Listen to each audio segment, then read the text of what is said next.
welcome to another episode of I Demand a Homestead. If you saw our previous episodes on where we got an energy audit, where we had a tech come in who did the blower door test, we talk a little bit about that. And apparently our house is quite leaky, so we're trying to reduce the amount of air leaks in our house, which is an easy thing that you can do yourself. I am not a tradesperson or contractor by any stretch of anyone's imagination, but I am able to kind of try and improve the energy efficiency of our home, right? So today what we'll do is we're going to show you a little bit about how we are sealing the switches, the light switches, the outlets, how we're putting weather stripping on the windows and the doors, and how we're putting caulking also kind of around the windows, doors, and holes, and then filling larger gaps with spray foam. All right, so we're going to kind of go through it bit by bit, and you can kind of see what we're doing. So here are the tools that you're going to need to kind of do the sealing of your outlets and light switches. Specifically the outlets is what I'm working on. So you're going to need some of these outlet sealers, which are basically just these funky foam pads that, if you can kind of see if I pull it really close, have different perforations in them so that you can kind of pull out, depending on kind of whether you've got like a one piece or a two piece kind of outlet, you can pull out the different things, and also has the holes for the screws depending on where your screws are. And it's just like a little foam here that you put between the exterior cover and over top of the outlet, but I'll show you how to do that. So you need those. And then I've also got a little bit of a caulking tube here, just a clear silicone caulk, because there's sometimes when they've cut the drywall and they haven't cut it very well, and so there's some gaps, some air gaps. So if I need to, if I'm not happy with how the outlet kind of looks, then I'll seal around it with caulking. You can kind of, if you ever need to get at that outlet, you can always pull that caulking off, it's no problem. You need a screwdriver to take off the outlet covers, and then if you have some outlets that are not used very much, you can also get these outlet safety caps, right? So because there's actually air that can come out through the actual holes for the outlet. So if you've got outlets that are not used very much, you can just seal them up. All right, so let's show you how you do that. So first of all, I'm just going to take this outlet cover off.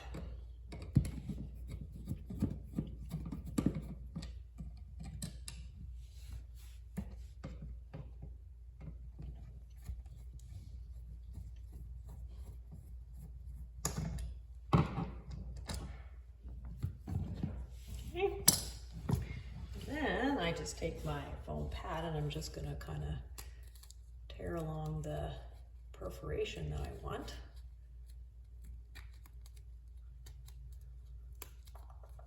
Here. Oops. Here. And then I'm going to kind of just pop out the holes for the two screws.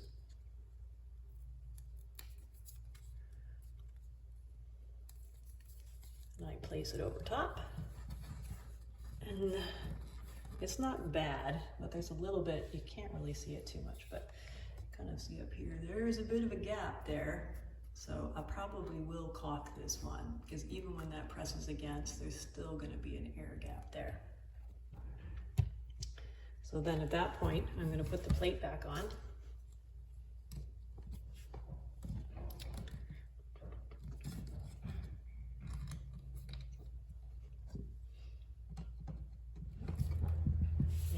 Definitely some air gaps around this, so I'm not entirely happy with it. So some of them, a lot of them I don't have to do this for, but this one I will. So that I've got my little tube of sealant caulking, which I have cut on an angle, which you can kind of see. All right, and then I'm just going to put a little thin bead of caulking along here, which hopefully I'll do a good job of because you're watching.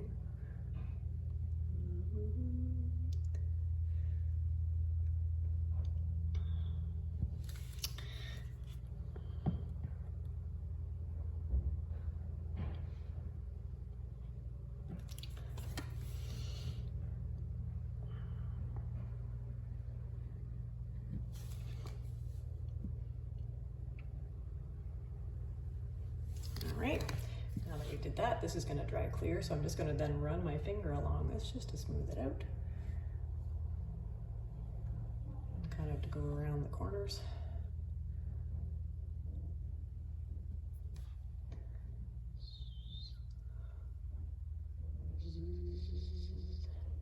And then I always have a little cloth to kind of wipe off my hands. And then I can kind of fix it up a little bit where I'm not happy with it. And you can get caulking, like acrylic silicone caulking mix, where you can paint it later on. There. Now, that one is done. Okay, and because we don't use this outlet very much, we are going to put those little caps on there.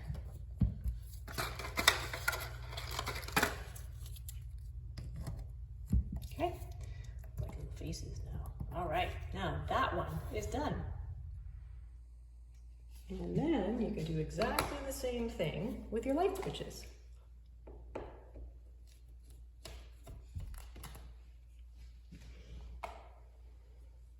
Okay, then we just put the light switch pad over top, put that back in place, and screw that back on.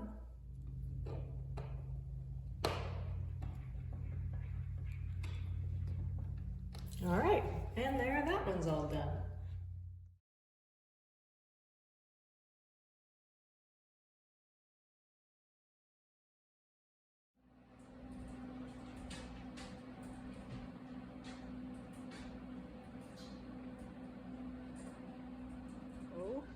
Here is another window where we can do that same incense test. I'm going to bring it over. And you can pretty clearly see that that smoke is being deflected, right? It's going off to the side. So that's definitely a leaky window. And I've already marked this one with a little bit of tape so that way we know we're going to go after that spot. And then you can kind of go along to different places and just see where you have issues. Right? There's another spot. This one's maybe not as bad, but you can see it's not going straight up and down. Apparently you can do this with a candle smoke too, but I tried that, it didn't work as well. I think incense is really great for this. So in order to seal up these windows, what we're gonna do, we don't need to do the weather stripping on these ones, as we kind of already looked at. But what we do notice is that there are some gaps, you can see, between the window casing here and the drywall. So we do want to put a bead of caulking along there. So if we can do this with one hand, and I've got this tube of caulking because this is just easier for me than a caulking gun. I just have more control over this. So I'm going to put a very thin bead of caulk. It's okay if there's a few little gaps in here. Okay, as I come along like that. And I don't do too much at once. And then I put that down. And then I'm just going to kind of run my finger along it. And you can see, in most cases, I need a bit more there. Yeah, a bit thicker. Okay. In most cases, that's sealing up the gap. All right. So you just want to make sure that you don't have too much caulking on there. Otherwise, it makes a big mess. But just enough so that when you smooth it out, it fills those gaps. So that's one of the things we're going to do. And the other thing we're going to do is we're going to do weather stripping on some of those windows and doors that need it.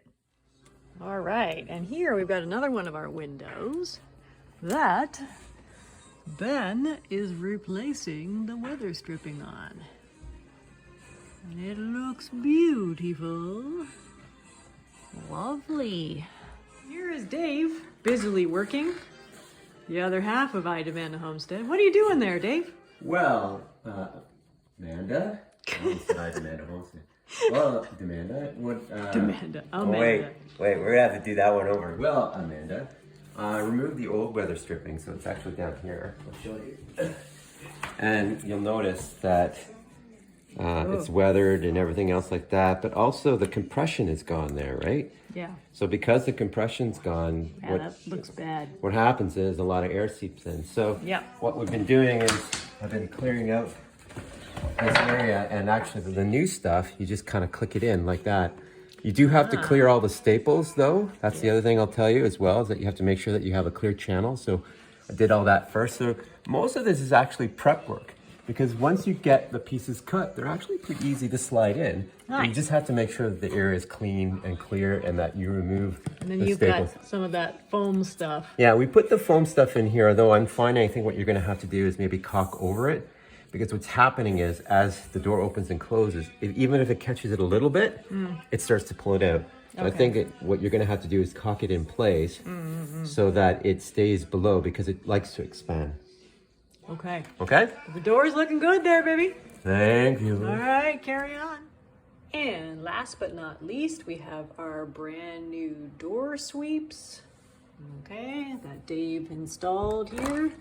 And it has got those fins we talked about, right? Which are going to press against the threshold here. Kind of see it's a bit dark. Okay. You're going to press against the threshold so that way, when this door closes, there is no gap at all because those fins have sealed it down. All right. So thank you for joining me on another episode of I Demand a Homestead. I hope you appreciated this this segment on how we complete amateurs are trying to seal up the gaps, the air gaps in our home. All right, because we're just trying to do whatever we can to try and make our home more energy efficient, because it's better for the environment, and also because we're going through that NRCan energy audit thing, and we're trying to kind of show that our house will be more efficient. So the next step for us is to redo that energy audit and have that door blower test again, and hope that all this effort has paid off, because it was a fair little bit of work for us. But I encourage you guys, it definitely is stuff that people can do themselves. It's a little bit of time, but I think totally worth it. All right, so see you again next time. If you like this video, please feel free to press the subscribe button, and we'll see you again soon. Bye-bye.